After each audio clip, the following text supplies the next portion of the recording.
a palavra da ressurreição. Jesus disse: eu sou a ressurreição e a vida. Aquele que crer em mim, ainda que morra, viverá. A palavra da ressurreição é o próprio Redentor, ele, a palavra, anunciando ele mesmo como a ressurreição e a vida. Lucas capítulo 24, versículo 36, versículo 36 até o versículo 49. Enquanto ainda falavam nisso, o próprio Jesus apareceu no meio deles e disse-lhes: paz seja convosco. Mas eles, assustados e com medo, pensaram que estavam vendo algum fantasma, algum espírito. Ele, porém, lhes disse: por que estáis angustiados? E por que surgem dúvidas em vosso coração? Olhai as minhas mãos e os meus pés, pois sou eu mesmo. Apalpai-me e vede, porque o espírito não tem carne nem ossos, como percebeis que eu tenho. E dizendo isso, mostrou-lhes as mãos e os pés. Admirados e ainda sem acreditar por causa da alegria, Jesus lhes perguntou: tendes aqui alguma coisa para comer? Então lhe deram um pedaço de peixe assado. Ele o pegou e comeu na frente deles. Depois lhes disse: são estas as palavras que vos falei, estando ainda convosco. Olha a palavra da ressurreição. Era necessário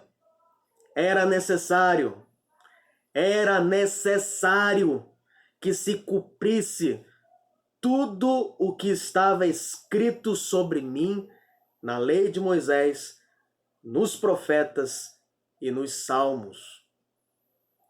Então lhes abriu o entendimento para compreenderem as Escrituras.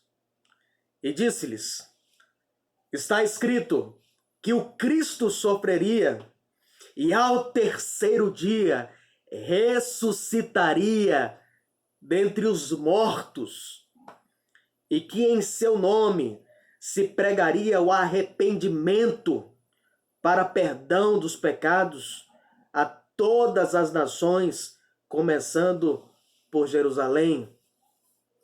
Vós sois testemunhas dessas coisas. Envio sobre vós a promessa de meu Pai, mas ficai na cidade, até que do alto sejais revestidos de poder. Meus irmãos, existe uma sequência. Toda vez que aparece um anjo, com a aparição vem um assombro, com o assombro, então, o anjo traz um anúncio, e depois o anjo vai trazer respostas às reações. A gente viu esse movimento nos outros textos. Mas aqui o próprio Jesus, e não o anjo, ele está anunciando a si mesmo a palavra da ressurreição, que é ele mesmo. Esse assombro que está aqui registrado no versículo 37, ele é fruto de um desconforto. Esse assombro traz um desconforto em resposta à aparição de Jesus no meio deles, dizendo: paz seja convosco. Mas essa paz, a paz dele, ele dá, mas não dá como o mundo dá. É uma paz distinta, é uma paz consequente a um inicial desconforto, incômodo. E a gente tem então que lidar com o desconforto do anúncio do Evangelho. Por isso que a mensagem do Evangelho começa com arrependa-se. Arrependa-se de estar vivendo segundo os seus próprios meios, segundo a sua própria ordem, segundo o seu próprio desígnio, segundo o seu próprio sentimento. Submeta tudo que você tem e é a Ele. Então você receberá essa paz. Mas o versículo 37 diz que eles pensam que é um fantasma. É ilógico isso. É assim, olha, se fosse um fantasma seria algo mais racional, mas não é. O Evangelho ele vai além das nossas concepções. O Evangelho é muito maior do que as nossas plausibilidades, aquilo que a gente acha plausível. Ele é maior do que a nossa razão. Apesar do Evangelho não ser irracional nem contraditório, mas ele extrapola a mente humana. Nós não podemos querer acreditar ou formatar um Deus do tamanho da nossa cabeça. A nossa cabeça vai ter que se submeter à grandiosidade desse Deus. Deus tem autoridade para nos confrontar, para nos admoestar, repreender e falar: eu que dou a última palavra, eu que dou as ordens aqui. O versículo 38, Jesus ele faz uma pergunta aos seus discípulos. Ele, porém, lhes disse: por que estáis angustiados? E por que surgem dúvidas? E olha que interessante. Em vosso coração. Por que está surgindo dúvida no coração de vocês? A palavra de Deus diz que o tolo, ele diz com o coração e não com a boca, não existe Deus. O tolo diz com o seu coração, não existe Deus. Por quê? Porque por mais que a nossa boca confesse, é o nosso coração que crê. E nem tudo que a gente confessa com os lábios, ou nem tudo que a gente acredita, realmente acreditar, é verdade. Não é porque a gente sente aqui dentro que algo é verdade, que a nossa prática de vida vai andar de acordo com aquilo que a gente acredita. Vocês lembram muito bem daquela ilustração que eu contei para vocês. Quando eu peguei um burro, fui de burro para a cova de onça, eu era a razão, mas ele era o sentimento. Nem tudo que a nossa razão acredita, o sentimento acompanha. Eu queria chegar lá, mas o burro empacou. E como eu não era alguém tão experiente em controlar o burro, quem controlou a palavra final foi ele, foi o sentimento, e não eu, que queria chegar em cova da onça. É por isso que nós precisamos forjar a nossa confiança de modo que envolva e submeta os nossos sentimentos à nossa confiança inabalável na palavra de Deus. Porque senão a última palavra vai ser o do nosso enganoso coração. Sobre tudo que deve guardar, guarda o teu coração. A minha pergunta para você não é se você entendeu o Evangelho. A minha pergunta para você não é se você entendeu todos os cânticos que você cantou até hoje na nossa igreja, durante os cultos públicos. A minha pergunta para você essa noite é: você realmente crê em tudo aquilo que você já confessou da parte de Deus? Em tudo aquilo que você cantou? O meu desafio para você essa noite é reavaliar, repensar todas as suas posturas diante de Deus, diante da igreja, em todos esses anos até o dia de hoje. Não adianta a boca confessar se o coração não crê, se o coração não se submete. Os frutos vão revelar se a confissão nossa está sendo real.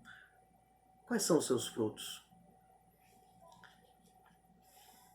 Diante dos seus frutos, realmente você deveria ter essa paz? Jesus quer dar essa paz para você essa noite. Se você não tem dado frutos dignos de arrependimento e de uma nova vida, reavalie o seu relacionamento com Deus essa noite, em nome de Jesus. Sentado aí onde você está me ouvindo,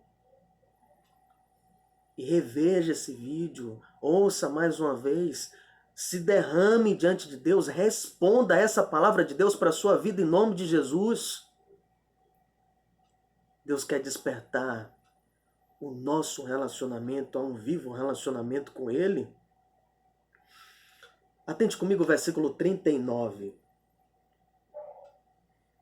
Olhe minhas mãos, que o Espírito não tem carne nem osso. Jesus está falando, diante de todas essas circunstâncias de desesperança, de angústia, essa pandemia que vocês estão passando, olhem, eu ressuscitei, eu estou vivo, eu não sou ausente, eu sou presente, eu tenho controle de tudo. Acordem desesperançados e vivam de acordo com a viva esperança. Paz seja convosco. Olhem, diante desse contexto, olhem. O versículo 41 fala que eles ficaram admirados. E Jesus então escandaliza. Vocês têm aqui alguma coisa para comer? E os discípulos então perguntam com o seu coração: por que o Senhor ainda come? O Senhor ainda vai comer? O Senhor ressuscitou e ainda está comendo? Surgem essas dúvidas, irmãos. Porque Romanos capítulo 12 vai falar assim: entreguem os vossos corpos. A palavra não ia pedir para a gente entregar algo que fosse mal. O nosso corpo não é mal. Ele é neutro. Depende para quem você está entregando ele. Você é escravo de quem você está prestando obediência. Se é do pecado para a morte, ou se é da justiça para a vida. A quem você tem entregue os seus dons, a sua energia, as suas preocupações, inquietações? Você tem dado tudo de si para o Senhor? A intenção de Lucas, então, não é apenas dizer que depois da ressurreição de Cristo, os nossos corpos um dia irão ressuscitar. A intenção de Lucas é mostrar que a ressurreição ela é tão importante porque ela revela a sua real confiança na palavra. A palavra, ela humilha a nossa lógica. A ressurreição humilha toda a nossa vã inteligência. A gente não precisa abrir mão da lógica ou da inteligência, mas submeter, se prostrar e permitir que a palavra conduza a nossa lógica e a nossa inteligência para a glória de Deus. A ressurreição, ela é a prova que a palavra de Deus se cumpre, que vale a pena confiar nela, na palavra. Como você tem conduzido a sua vida hoje? Você tem conduzido a sua vida de acordo com a ressurreição? De acordo com a ovelha, com os passos de uma ovelha que se submete ao senhorio do seu supremo pastor, ressurreto pastor, vivo pastor? Para você a morte é o fim? Qual é a sua resposta? A morte é o fim para você? Agora eu pergunto para você, você está vivendo de acordo com a resposta que você crê? Se você duvida da ressurreição, não existe esperança para você. Se você não crê na ressurreição, com a sua vida prática, vivendo um novo modo de viver, não existe esperança.